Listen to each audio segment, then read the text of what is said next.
Today, we're going to explore patterns in revolutions. What can we learn from a few people in the past and apply to the current AI revolution going on today?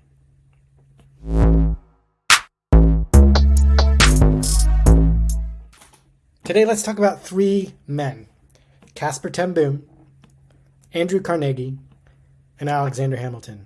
All three experienced a revolution in their time. All three, I would argue, navigated the revolution successfully. I think there's things we can learn from each one and apply in our lives today. So Casper, he was a watchmaker, and during World War II, and he and his family helped hide Jews from Nazis and saved many, many lives. Ultimately, though, it did cost him his life and a few of his family members' lives, protecting other people. But so that's him, and we'll explore what we can learn from him. Andrew Carnegie, you've probably heard of him. He was an entrepreneur and kind of came from nothing and grew his wealth to be one of the richest, if not the richest man of his time in the steel business. And then finally, Alexander Hamilton, one of my favorites, really was a founding father of the United States, but also took advantage of the turbulence that revolutions cause. So let's dig in to the three men. So Casper, I think, really excelled, and you can read their stories. This one, you can get a book called The Hiding Place and learn about this family. Casper Tbom, before World War II, though, he made relationships a priority, and that's what I'm trying to do here.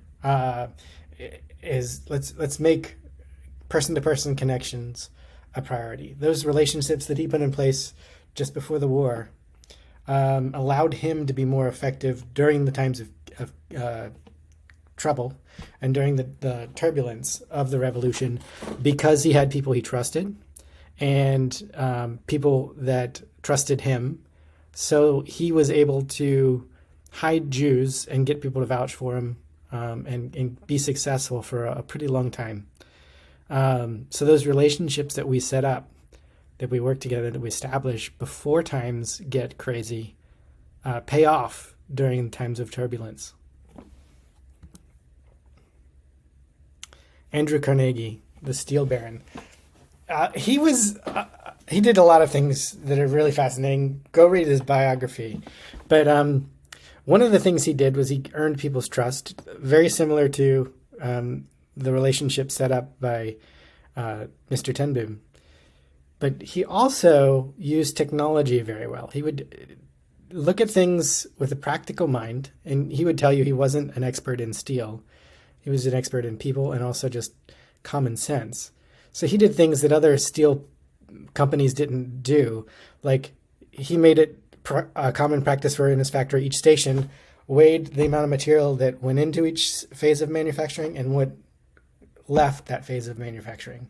That was kind of revolutionary at the time, but just the idea of taking notes on how many tons went in and how many tons came out, so that he could pinpoint where the waste was in the process, really set him apart. And he did that over and over again, working on his business, just fine-tuning it as he goes. And he really wasn't doing any rocket science. He was just looking at the different parts of the process, breaking it down, and using what he could to solve the problem. And I think that's kind of the practical approach we need to take with these AI tools coming forward. They might not understand all the intricacies of how they work, but I think we can put some boundaries around what they do and what their capabilities are, so that we can use them from step to step to step, and as we bring things together and build things out of these new technologies. So there's lots to learn there. Alexander Hamilton. All right, power in action. So this guy, he in the musical, Lin-Manuel talks about how he wishes for a war so that he could prove his worth and have that turbulence and rise up. Right. And I think that actual in real life, he did take advantage of the chaos.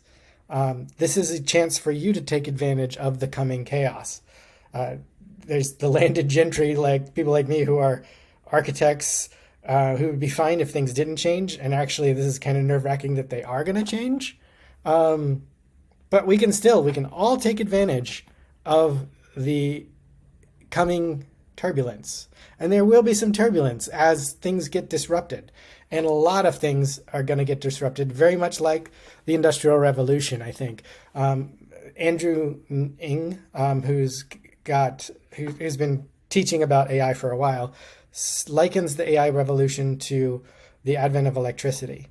Changed just about everything we do in some subtle ways, in some ways that were expected and some that weren't. But now none of us do our job without electricity. I think in 10 to 20 years, nobody's going to do their job without AI, and maybe even faster.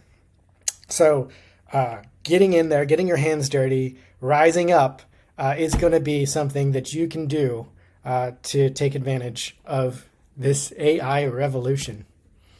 Look for the patterns. And you don't have to just look at these three white men. Look for other patterns from history in the past and use those lessons, because the history doesn't repeat itself, but it tends to rhyme. And the human nature doesn't tend to change. It just gets, we just have new circumstances we respond to in different contexts. So look for the patterns in the past and apply them to the future. And I feel like this whole pattern matching, this meta pattern matching of what we want in the past and what we want in the future is going to be a very important thing we wrestle with. All of those revolutions I talked about today also had downsides, right? And some of the men I talked about lost their lives because of those downsides. So this isn't going to be easy, but it is important. And it's important that we all put our hands and heads together and start taking this seriously and start building with these things to shape where we want it to go. Let's continue the conversation. Thanks for watching. Oh, I almost forgot. There are great books. I'll leave the links in the comments. Read them, listen to them on Audible, whatever. Just read and do. Thanks.